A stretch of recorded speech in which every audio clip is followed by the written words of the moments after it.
What's up, guys? It's Tony from Streetball Strategies, where we use strategy to build your streetball legacy. Today we're talking about listening to your body. Now, the classic example of listening to your body is when you have some kind of injury or some kind of pain that you're working through. And if you're truly injured, then you shouldn't be playing. You should be resting and rehabbing your body. But because you're so competitive, you go ahead and you play with that injury or you train with it, and you end up doing more damage than good when you should have listened to your body telling you that you're actually injured and you should take a break to rest and recover. Now, I find this a pretty polarizing topic because usually when someone is in that situation of being injured, they either completely ignore it and play with it and end up doing damage like we just discussed, or they decide that they do need rest and recovery, and they take that to a completely ludicrous degree by sitting out way more than they should, resting way more than they should, and wasting precious time in the process of doing that. My argument is that doing one of those two extremes usually is not the answer to your problem of being injured. The solution usually lies somewhere in between there, but people don't usually listen to their body appropriately to tell them how much rest they need or if they can play with whatever condition they're trying to fight through. And so to help you understand how to deal with situations such as that, let me give you an example of something that just recently happened to me. Last Saturday night, I go to bed, I feel fine physically. Sunday morning, I wake up and I feel that there's kind of a twinge in my back. There's not really pain at this point. On a scale from 1 to 10, let's say there's a 2 in terms of pain. But I can feel there's something off, there's something wrong with my back. It doesn't feel normal. It feels like there's some kind of twinge going on there. But it doesn't stop me from doing anything. And there's no reason for me to have messed up my back. I didn't do any kind of heavy training on Saturday the day before. I didn't remember jerking my back, like slipping or anything to hurt my back to cause it to have any kind of a weird twinge the next morning when I woke up on Sunday. So I go about my day and I do a little bit of really light training later on that day. Nothing too intense and nothing that put any kind of stress on my back. And so today, a couple days after that, my back feels pretty much as normal as it did before I had done whatever I had done to irritate it. And so I give you that example to show you that I had to listen to my body in order to figure out what it was that I was capable of doing that day when it came to my training. The term of listening to your body gets thrown around a lot, but what people fail to remember or realize is that it's not enough to just listen to your body. You have to give it an opportunity to speak. You can't listen to your body if you don't give it an opportunity to speak first. And that's what I did by attempting to train. If I had just assumed that I was injured and then just rested instead of trying to train, I would have never realized that training pretty much as usual was an option, because I didn't give my body an opportunity to speak to me and tell me what it needed.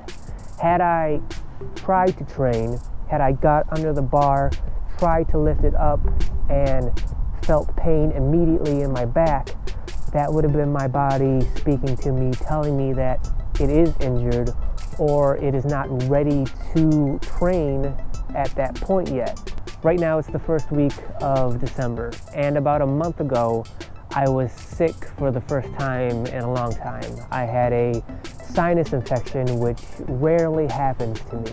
And there was a point during that sinus infection where I was scheduled to do that same exact workout with the same exact deadlift. And I had a sinus infection. I knew I had a sinus infection. I knew I didn't feel well, but I attempted to train anyway. I warmed up as I normally do, and I approached the bar. I got a grip on it. Everything was perfect. I went to go lift it, and I just didn't have the energy to. I just couldn't muster the energy to move that heavy weight that I am used to moving every week. It just wouldn't come this time.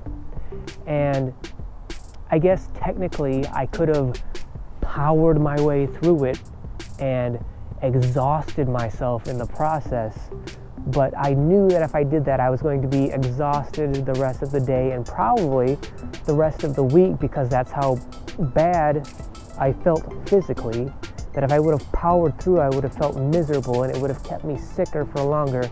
So I decided to rest because I knew that that's what my body needed, because I listened to it and I gave it an opportunity to speak to me by trying to train regardless of feeling the way I did. And my body told me, I can't do it right now. I don't have it in me to do this right now. I need to rest.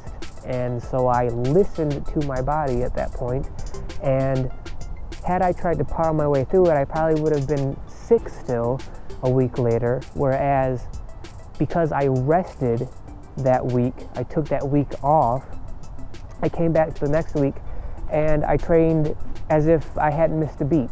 So it's important that you listen to your body, but don't forget about the part where you have to let it speak to you.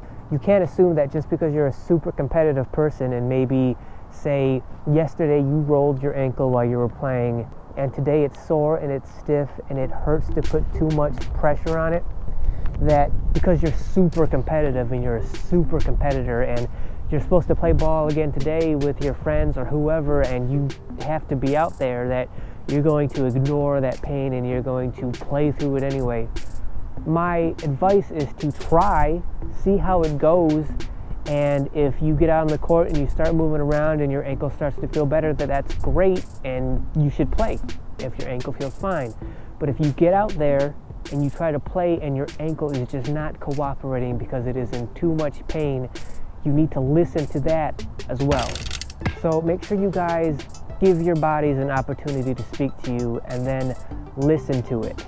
Also, something to keep in mind is that you need to keep your mind and your ego and your competitiveness out of that decision when it comes to listening to your body. We're only talking about your physical being here. We're not talking about what you think you should do or what you think you're capable of doing. We're not talking about what your ego says it wants to do or what your competitive side says that it wants to do. We're talking about what your body's feeling and where it is actually at in terms of being able to physically perform. Remember that our objective is to be improving as fast as we can. And if we are performing when we shouldn't be, we are creating damage that is going to slow us down. And if we are resting when we should be performing, we are wasting time. That's why giving our body a chance to speak to us and then listening to what it says is so important, because it allows you to utilize the time that you have to improve upon yourself. You don't want to wear yourself down by performing when you shouldn't be, and you don't want to waste time by resting when you could be performing. So I want to thank you guys for watching this video, and I hope you appreciate the idea of having your body speaking to you and then listening to what it says and how it can help you improve as a streetball player. If you liked what was discussed in this video and the idea of becoming a better streetball player through listening to your body, please go ahead and like this video. This channel is all about talking about the philosophy of streetball and how to get better at it and coming at it from different directions such as this, instead of just discussing streetball moves and stuff like that. And if you're into that, make sure you guys subscribe to the channel so that you guys have easy access to all the rest of my videos about all of these different philosophies that go into making you a better streetball player. And go ahead and hit that notifications button so that you guys can be notified of when new videos go up. But for me, like always, the most important thing you guys can do for me and for the channel is to share these videos, share the channel. We're trying to grow this community as large as possible, bring in as many people as possible, because the discussion that will then come with that is what we're going to learn from and what is going to make each other better through discussion. For example, let me know down in the comments what you guys think about listening to your body? What examples do you guys have of how you've listened to your body and how doing so has helped you become a better player? And discussions like that is what is going to grow this channel and make it a community where we can learn from each other and sort of make it a well of knowledge over time. So please share these videos, please share the channel, and I will see you guys in the next video.